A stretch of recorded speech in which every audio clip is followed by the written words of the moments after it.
Hey, everybody, welcome back to another review episode. We are reviewing The Never Ever Mets, Season 2, Episode 1. I'm saying it 1 like that because I'm wondering, should I just go ahead and include Episode 2 along with it? I may just do that. We'll see. But let's go ahead and start off with Episode 1 in chronological order. As you can see here, I'm going to post the images of each couple so you guys can follow along with me. And yes, shout out to my hair. I did take the braids out. As y'all know in the previous video, my hair was in these just like cornrows, all my hair, all natural. And it was 2 weeks of that. So I had to go ahead and take that out, let my scalp be out. I mean, it was already out, but nonetheless, I'm trying to figure out what else I'm gonna do next with my hair. But let's go ahead and get into this review. As always, leave your review of this episode in the comments below. I would love to hear what you guys think about this show and if you guys are tuned in like I am. Let's get into it. So again, this is Never Ever Met Season 2, Episode 1. We start off with Charlie and Jared. So this is Charlie and Jared. Charlie here is this white. But we learn in Episode 2 that she is black also. She is actually Jared's black queen. Okay. But yes, we get it. There are white people who are also black, in that sense. But nonetheless, let's just continue. So Charlie is 34. Jared is 32. She looks a hard 34. I'm 34. But I'm not half white. So there's that. She's from Dallas, Texas. He's from Columbus, Ohio. Apparently, they went to the same high school, but they did not know each other. They didn't go at the same time. As I said, she's 34, he's 32. So maybe he transferred later than she did. And by the time he got in, she probably was already on her way out, graduating. Maybe it was a big school. Maybe they didn't run in the same circles. Nonetheless, they did not meet each other in high school, but they went to the same high school. We then get to Cinco and Jay. This is Cinco looking like he's still in high school. I don't want to send this photo. He is 30 years old. It tracks. Some 30-year-olds look like this. And this is why I go for older men. That's it. And Jay, this is the woman here who he's been dating online. Now, if y'all not familiar with this show, the concept of the show is you have these couples who only virtually dated for whether it's a few years or a few months, and they never met in person. Now, I just said we started off with Charlie and Jared, right? Yeah, though they went to the same high school, they never met. So that still counts, apparently. So every couple here dated for a number of time virtually. It's not a catfish situation. Because apparently we see clips of them in their dating videos with each other, and they're full FaceTime, like camera on, so they're aware of how the other looks. But sometimes when you see someone virtually and you see them in person, it's not the same. So there's still that apprehension or nervous tick that happens when it comes to finally meeting someone in person who you've already been communicating with for quite some time virtually. Anyway, going back to Charlie and Jared, apparently they've been dating for 4 years. This couple here has been dating for 4 years. And not once have they made an effort to see each other in person. Now, when I think about this show, I think about like couples who probably casually and regularly at the same time. Yes, two things could be true here, because I feel like sometimes when we get bored, whether these relationships started because of COVID, the pandemic, and everyone was locked in, or is just a comfort thing, right? Sometimes it's just comfortable to have someone online, even though you have real life relationships going on.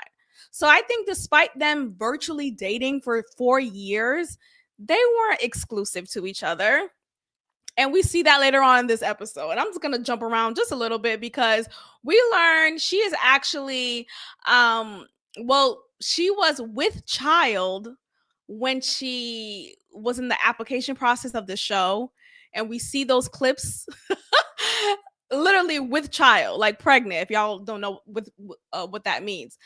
And we learn later on that he actually had a baby 6 months ago. So she just had a baby literally weeks ago. Like she just gave birth. And then she's on the show talking about this is my love. This is the love of my life. Okay. All right. So apparently she slid in his DMs. So we jump in here now to Charlie. Charlie slid into Jared's DMs and was just interested in him. As I continued watching this episode, I noticed with her body, she got her booty done. I think so. I think this is not factual. I don't know these people in real life, but that is my assumption. And they say the reason why they never made an effort to see each other in person is because of fear. And apparently their schedules never worked out for it to happen. Okay. I think ultimately, if you really want to see someone in person, you would. I remember I used to date this guy, and I say that very casually. And this is why I understand virtually dating someone. I do, because there's a sense of comfort, right? Someone who's always gonna be there virtually. Where are you going? Where are you going? You're logged in. I see the green bubble. You're online right now. Talk to me. Okay, so I remember years ago now, it's been a while, but I used to date this guy, and I say that loosely again. I'm just going to emphasize that. I used to date this guy. He's back home in Boston, and y'all know I'm here in Houston. So we just would text all day long, and he would text me all day long, and he was much younger than me. Not like he was of age. Let me just make that very clear. But he was still very young, much younger than what I would go for. Much younger than I've gone for historically. Like this was totally out of my element, but I dated him, or I gave him my time and energy because I was bored. I was bored. I was lonely. I wanted attention. And you had this guy who would always hit me up. Like there was not a moment when he wouldn't hit me up. So it was like, okay, I could count on this nigga, you know? But he never made time to come down here. And this was during the pandemic. And the one time I did go home to Boston, I didn't make time to go see him either. And it stems from, I feel like it's just like one of those things where I don't think we really wanted it to be more than what it was. You know, like it was comfortable behind the FaceTime. It was comfortable behind the text thread. But to actually see you in person means, oh wait, we're gonna put an intention behind this relationship? Nah. Nah, I'm just fucking with you. I know it's been a year. I think it lasted for like a year. But I'm just fucking with you. That's how it was in my head. And I'm sure that's how it was for him. Fucked up, right? I mean, I don't think it was, but ultimately I just feel like we have to be effing for real. But anyway, let's move on. I could go on and on about that relationship. We get to Irvin, and well, let me see if I can find where I put his face. There we go. We get to Irvin and Alicia. Irvin wrote 34. I was totally I remember watching the next episode and seeing this nigga. Uh-oh. My Haitian roots is coming out. Oh my God. Uh-oh. As I'm about to clown on him because he's a Haitian man. So he's Haitian. How do I know this? One, he says this, but prior to him saying it, because with Haitian people, we're quick to be like, "Oh, I'm Haitian. Oh, I'm Haitian." Okay, I saw this tweet talking about Dominican Republic. Like, Dominicans will always say, "I'm from the Dominican Republic. I'm from the Dominican. I'm from the DR. I'm from the DR." And it's like, no one asked. But the point is, they're so quick to say it. It's like it's such a part of our identity. And they're low-key Haitian, actually, if you want to talk about history. But I digress. Anyway, how did I know he was Haitian? Because he said he's from Brockton, Massachusetts. That's how, if you know, you know. Only Haitians are out there in Brockton, Massachusetts. That's like saying you're from Hyde Park. And if you're from Boston, you know what I'm talking about. But if you're from Hyde Park, okay, you're Haitian. If you're from Mattapan, got it, you're Haitian. Now, I'm from Dorchester. There are Haitians there too, but it's not exclusive. Dorchester is not like the stereotypical Haitian neighborhood. So once he said, "I'm from Brockton," oh God, he's from, run, Alicia, run. But as I continue watching this season, I think Irvin needs to run away from this girl. Okay, Alicia is 36 years old. She's from Pennsylvania. Apparently, she's from a specific town called Nazareth. Okay. They've been virtually dating for 5 months. And Alicia is saying how, I wrote feasible relationship. I guess she's looking for, I don't know why I wrote that. I forgot. It's been a few days. I usually like to record these reviews shortly after watching the episode, but this time I took a little bit. But anyway, we're here. So thank you for being with me. But she is saying she is positioning herself to be a wife. I'm not a girlfriend. I'm a wife. Can I talk to y'all? Is my mic on? Hello? First of all, I'm really annoyed with y'all wives making wife your identity and your sense of worth. I feel like I'm sounding off like a hater because I'm not a wife, right? But it's just so it's irking. It's that ick. You know that new thing that girls say, "Oh, what's the ick?" It's just annoying. She's like, "Oh, I don't do girlfriend things. I'm a wife." So what does a wife do? What are we talking about? I remember watching, someone sent me a text, sent me a video clip of this woman saying the difference between a wife and a girlfriend is I cover, is covering for my husband. Like, basically, I'm his shield, I'm his cover. I hold him down. It's like, anyone could do that. What are we talking about? A girlfriend could do the same. The side woman could do the same. Like, what are we talking about? Cut it out. People just be putting extra oomph on things just to make them feel better, but fail to realize the additional relationship your husband has with another woman is just as covering for as a wife is in comparison. The point is, people share assets, people share finances, people share life goals, people support each other in so many ways and could still do so outside of the context of a wife. Now, the difference here is the government is in your marriage, right? Is in your relationship. There are some tax credits, right? Financial incentives. In the hospital, only the spouse is allowed. There's those, right? There's only those things. If in the court of law, there's spousal privilege. Great. But aside from those legalities, a girlfriend, a wife, cut it out. Like, stop. I just hate when people. It's just ridiculous. Anyway, we get to Charlie. Charlie's meeting. So the girls are meeting each other first. And Charlie is meeting. Who does she meet? One of the girls. I feel like it was. I think it was Tati, and we'll talk about her in a moment. But Charlie tells us, this is before I spoiled it for y'all, but before she tells us that she's pregnant or that she just had a baby and she's breastfeeding still, she tells us that she doesn't drink. And, noted.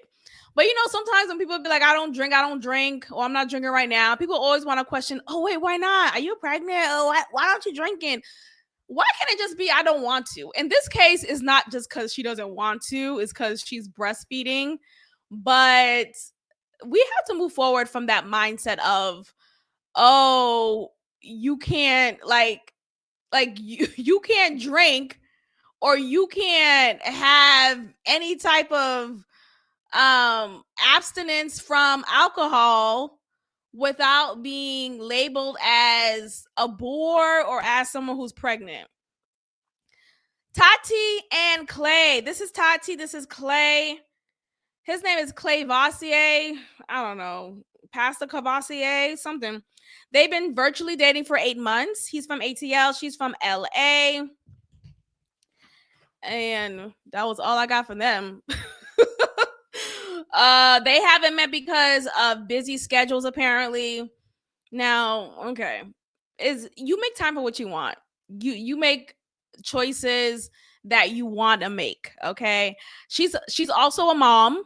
She is a mother, and he's aware of that. So there's no like sneaky business between them when it comes to that. We get to Alexis and Chris. Chris, hey, doesn't he look familiar? My Own Family, doesn't he look familiar? The OWN network is recycling their love contestants. Chris is from Ready to Love, Dallas, I think it was, just the season before last. So it was surprising seeing him here. I guess he thought, oh, if I cut my hair, y'all won't notice me. No. He has a very particular voice, and his face is still the same. So nonetheless, he is here, and he's been dating this older woman because what? Looking like an older woman at that.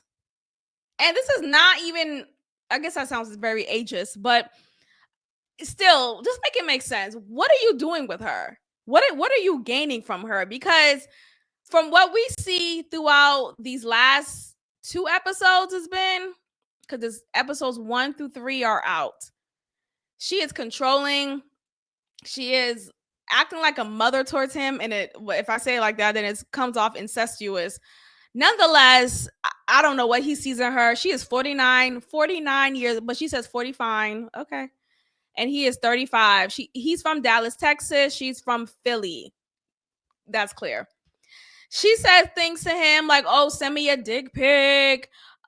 She says she's young at heart. They've been dating virtually for 1 year. Okay. And she's a pretty confident woman. She says she knows who she is and her impression on men, and she gets what she wants. Okay. That's pretty cool. Kiki, do you love me? So Kiki here is 29 years old. Brandon is 30. He's from Birmingham, Alabama. I'm from Birmingham, Alabama. He looks like he is from Birmingham, Alabama. And she's from ATL. Now, that's a 30-minute drive. These people just didn't want to see each other in person. They were comfortable seeing each other on FaceTime, and that's it. Okay, so this show opportunity was well in time, but Birmingham, ATL, that's 30 minutes max. I know it's obviously a little bit more, but you could drive to Birmingham from Atlanta in 30 minutes, basically. Kiki says she is nervous and she feels insecure, and she's particularly insecure about her weight. Now, from this angle, you can't tell that she's a big woman. She's a big woman. She's a BBW model in particular, and she says she loves taking photos. So I find that to be ironic. How are you insecure, and how are you insecure about your weight, yet you're taking photos professionally as a full-figured woman? Brandon is obviously aware of her weight. Like, I'm sure she stood up for him, and she's told him she's she has I don't know. She told him, I think that's it. I'm saying it right? She told him that she is a model, a BBW model. So he's aware of this. They actually meet on this date that he set up, and it's a photo shoot date. And I thought it was very thoughtful and pretty cute because he wants to see her in her element. And she was joking like, "You trying to make me work?" But it was a cute little day. But apparently, yeah, she says she's insecure about her weight. We get to Brittany and Ty. Brittany is from Houston, H-Town, baby, and Ty is from LA. He is 38. He looks older than 38. But okay. So either someone's lying or I wrote this down wrong. And Brittany is 40 years old. That tracks. She has a child. He doesn't have any because he didn't say he does, at least as of yet. Because a lot of these contestants have kids, which is fine. But I'm just saying. They've only been dating virtually for 3 months. So that's not bad. That's not bad. So it could make sense how they haven't met each other in person prior to this show. He says, because Ty is his name. He says he will cook for her and he says he will cook for her. Hasn't seen him take charge yet. Why did I write? I think he said something about that. It's been a few days since I've seen this episode, but my bad. Y'all just follow along. Y'all know what I'm talking about. Cinco and Jay. So Cinco is actually the first man to come into this episode, and he meets the women, but Jay wasn't with the flock of women yet. And everyone's like, hi, is your girl here? He's like, no, my girl ain't here. And I thought this was like a little twist, but I guess it was sort of a twist because she ended up taking the role of control here. She ended up being the one creating the date for them. And apparently she's a basketball coach, and she's really big on height. Charlie feels nervous because she feels like she's gonna have to tell Jared that she just had a baby. Cinco is with Jay, who I wrote that down. And Jay is a mom. Jay is a mom, another mama here.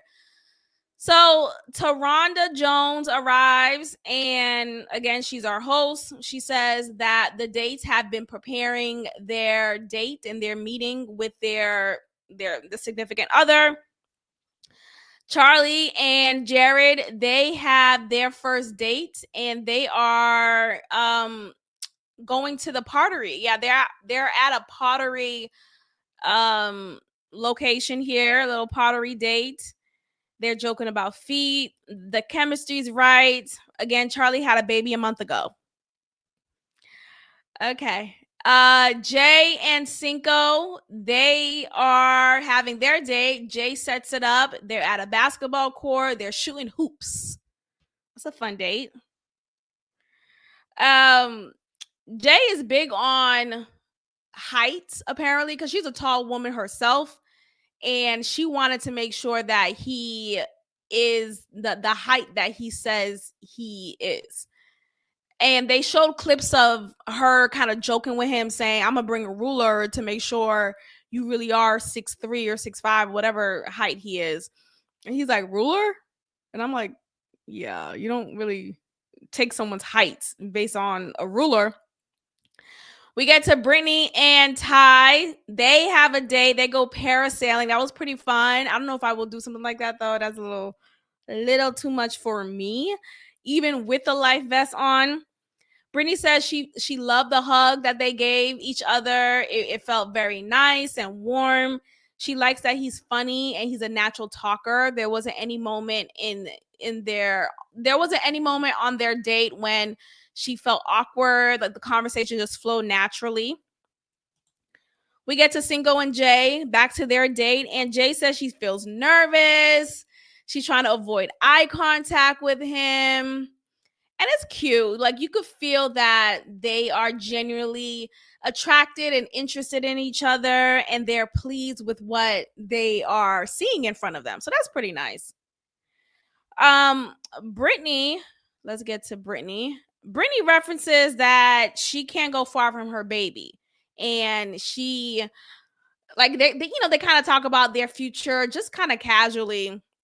And she says that she can't move far from her child. She would rather not do that. And Ty doesn't have any kids. So he is without any children. Charlie and Jared, they have a nice little rapport. Jared says, "Tell me about yourself." She's asking, like, "What do you mean? You know everything." And I think she was a little nervous with that question or that prompt because, wait, do you know what I've been holding from you? Jared tells us in the confessional that he has a secret too. Okay. So, and as I said, we learned that in a moment. Kiki and Brandon, they're on their dates. As I said, Kiki is a BBW model, big black woman model, and Brandon set up this photo shoot date, which was pretty cool. She says he's a little shorter than she thought, but I feel like because she's a bigger woman, it looks more apparent, right? But in my eyes, I feel like he's just the right height for you. They're doing a lingerie shoot, and she looks good. I mean, I think there's a aesthetic I've noticed with big black women or just big models in general, whether they're black, white, Hispanic, whatever. It's like I think there's a size measurement because there are big models, but not as big as what I'm seeing with Kiki. But her weight is more along her waist down. Like her stomach doesn't like protrude. She's not sloppy in her weight, if that makes sense. Like it makes sense why she's a model or how she became a model. She doesn't look sloppy. She looks well put together. She's just not a little, she's big. She's big. She's a big woman. We get to Irvin and Alicia with their date. Again, Irvin is from Brockton, Massachusetts. Hello? I'm so full of shit. This is so bad. I'm from, well, I'm from America, but the point is, I'm born to two Haitian parents, and my aversion towards Haitian men is probably illegal. It's probably racist. It's probably an inner hatred that I have to unpack. But say no to Haitian men. Hello, I dated one, and I was done. Hello, I dated one and I was done. Now, I don't know if he'll ever come across this video. I was not podcasting or doing anything YouTube when we were together. This was many years ago. I won't even tell the years. We dated for just a year, but that was still impactful. It was a time in my life when I was so focused on like I want to like follow the script, live by the word. I want to date to marry, which is not bad. Don't get me wrong. I'm thinking about how I was that I was so rigid and I didn't really allow myself to explore my wants, my needs. And I was so big on, well, he looks good on paper, right? Even though I wasn't really attracted to him, I was more attracted to what he represented or like how my parents would receive him. Like, he's a Haitian man and he's, but it just, anyway, say no to Haitian man. That's all I'm going to say. Irvin decided to create this date for Alicia. This date is focused on the Haitian culture because we have a particular dance. One of our dances is called Haitian compa. And you do a lot of gyrating, a lot of closeness. It's a lot. Never really was a fan of Haitian compa. It's a little much because you're doing, maybe I'm just hypocritical. I just don't like it. But I have an aversion towards them for deeper, darker reasons beyond a failed relationship when I was in my early, or mid 20s. Like, there's some like traumatic experiences I've seen and had with Haitian men. And yes, this is so wrong. They're not all like this, but this explains the aversion that I have towards them. Anyway, Alicia felt uncomfortable with the date because she felt like, well, me gyrating on you is too soon. And, I'm not a girlfriend, I'm a wife. I'm not a girlfriend, I'm a wife. Okay. The dance, I wrote down the dance instructor. I could tell she was Haitian because her name was Joelle Joseph. Say her name is Joelle Joseph, and it felt like she was excited to just be on TV. I'm so excited! What a dance Haitian Copa, girl! Are you on the show? Is your never ever met date here? Relax. Alicia says she feels. Alicia soon feel okay. Yeah. So eventually, she said she kind of warmed up to him and she felt safe with him and she felt chemistry with him. I don't see it, but I'm biased. I'm biased. But yeah, he's 44. He is 44. He has long locks. He looked 44 in the face. You could tell he eats a lot of rice and doesn't portion control it. It's just he's a Haitian man through and through. I don't like it, but God bless. We get to Clay and Tati.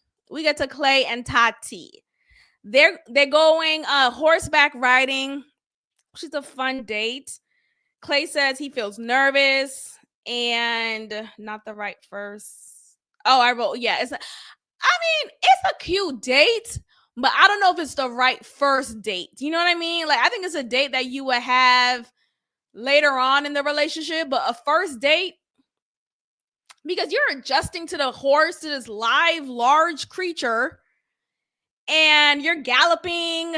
I mean, eventually they stopped and they sat down. They had a picnic by the beach, I believe. So there was some rocks too.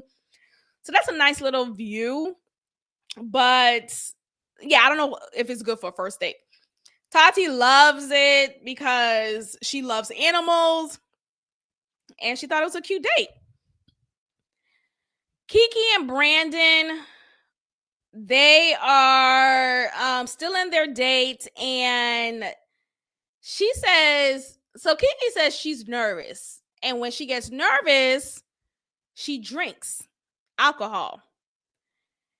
Brandon notices that because she's like, I guess they talked about this before, because the way that he responds to her drinking shows me that he probably has been annoyed with how she drinks and the reasons behind her drinking. Because it's one thing to drink to have a good time, to kind of let the edge fall off, but she drinks when she's nervous. She drinks, and she tells us this later on too. She drinks when she's nervous. She drinks when she wants people to like her. She drinks to appear fun and to have fun. Now I get that little part of like, oh, you want to have fun, because there's the idea of, well, you can't have fun if you're not drinking.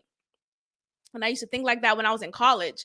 But as you get older, you realize, no, that's not true. You can have fun. I'm having fun right now, and I'm not drunk.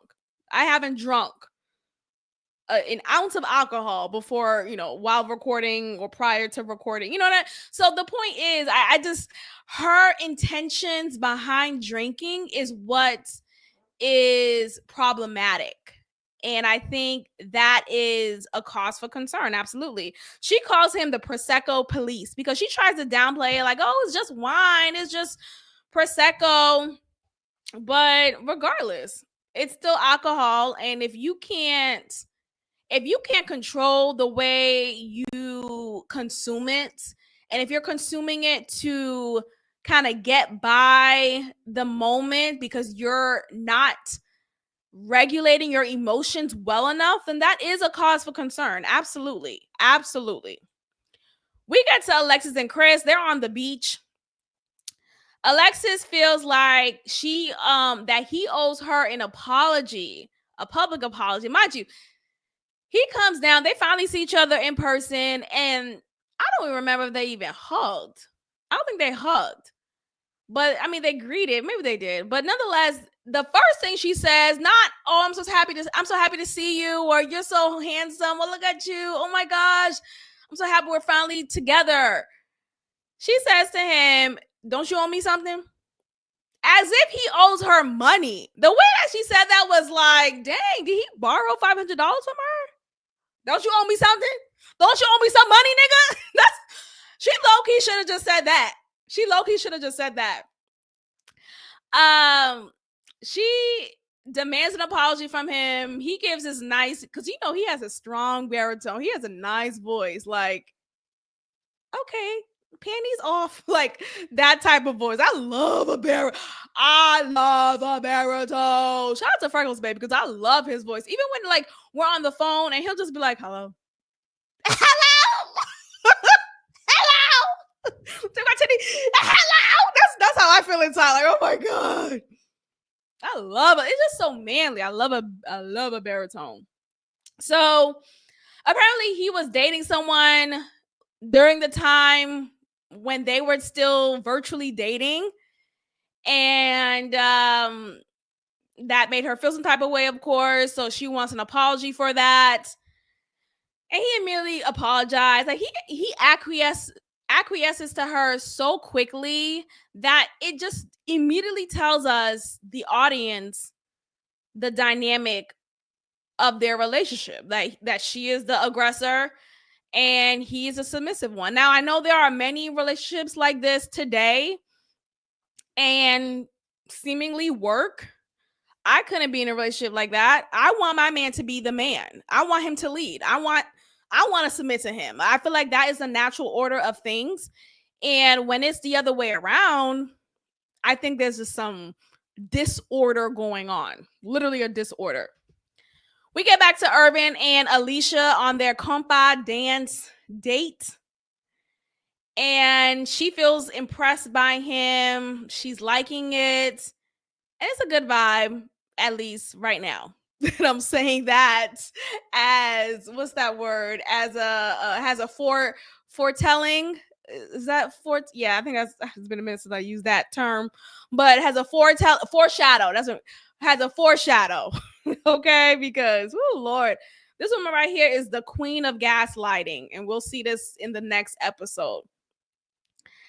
Jay would rather sleep with Cinco on the same bed than sleep in the girls' beds, because they're all in the same house together after finally meeting each other on their first date.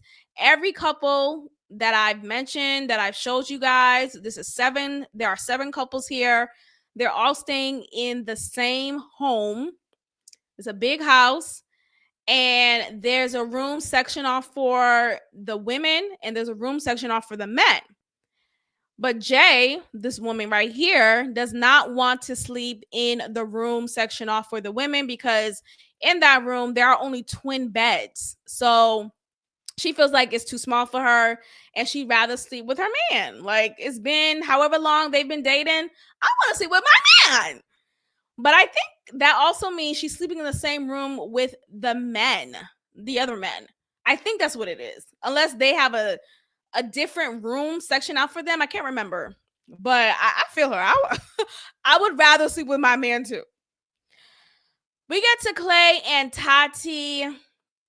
We learn that she is a vegan, and Clay is clearly not. No shade to him. But like, I'm saying this because in episode 3, we learned that like he's like really, it feels like she's teaching him about things that are, more productive and better for you. And I feel like he's learning a lot from her to progress in his life and just overall. So we could see that right now. We could see that. But yeah, Tati is a vegan. Clay says he wants to now become a vegan.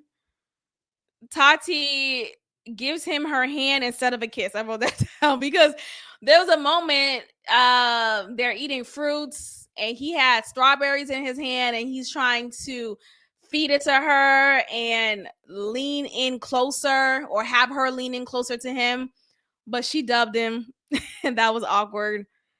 And he definitely noticed that, and spoke about it in the confessional.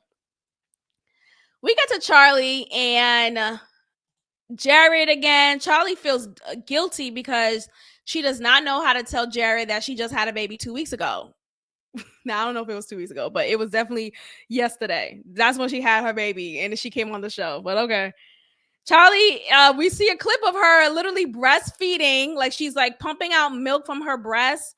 I mean, the baby's not there, but you know, when you just give birth, you want to preserve as much milk as possible, because that's just a part of that's how you choose to feed your children, if that's what you choose. So she's trying to preserve that, and you put it in the fridge. Is a whole setup. Now, I don't know how quick, like, are they in Texas? Like, where? Because where's the baby? But whatever. Charlie, da, da, da, da. Okay, so so she's in a private room with the producer, filling these bottles with her breast milk.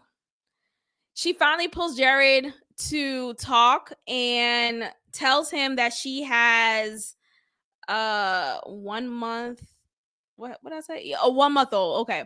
So she gave birth a month ago, which is basically yesterday. She basically she basically gave birth yesterday, talking about this is the love of my life. What? And she's on this show. She says she lied to him when to the hospital, like, because they were still talking at that time. As I said, they've been virtually dating for 4 years. And when she was in the hospital giving birth, she told Jared she was actually in the hospital for a hernia surgery, and she really was giving birth to a whole life, a whole human. And there's more. There is more. She initially told him that she only has 2 kids, but she actually has another child. And as we know, she just gave birth to another child. So she has 4 kids in total. Is it 4 or 2? Because Jared, I'm just going to say it now because I've been saying it anyway. Jared tells us in the confessional that he has a secret, but this episode ends off with him like, oh, But now looking at it from like in retrospect, I think he was kind of feeling happy in that moment that, okay, well, her secret's similar to mine, because we learn, and this is the start of episode 2, that he in fact just had a child too. Now, not as just as her, but still just in the same scheme of it all, because his child is 6 months and hers is 1 month. Now, so we'll get into that. But anyway, he has a 6-month-old. I think he has 2 kids. So his 6-month is his second one, and he has another child that's older. So if I'm not mistaken, either that or Charlie has like 5 kids, 4 or 5. The point is, they got kids, and she lied to him about having an older kid and just having given birth a month ago, which is AKA yesterday. Never Ever Met. So this was my review of Never Ever Met season 2, episode 1. I'll see y'all in the next video for the next review of the following episode. Let me know your thoughts on this episode and this show overall. How are you feeling it? Do you think Charlie was wrong for not telling him? Do you really feel like they owe any information to each other? This for all the couples, because we've been dating, but it's just virtual. Like, really, what are we doing? Just like I told y'all about my virtual relationship with the guy, even though I seen him in person one time and he's from back home, it didn't really count, right? But anyway, what do y'all think about that? I feel like virtual relationships don't really matter. They don't really count. But nonetheless, let me know what y'all think. Make sure you are subscribed. Tell a friend to tell a friend, and I'll see y'all next time. Bye.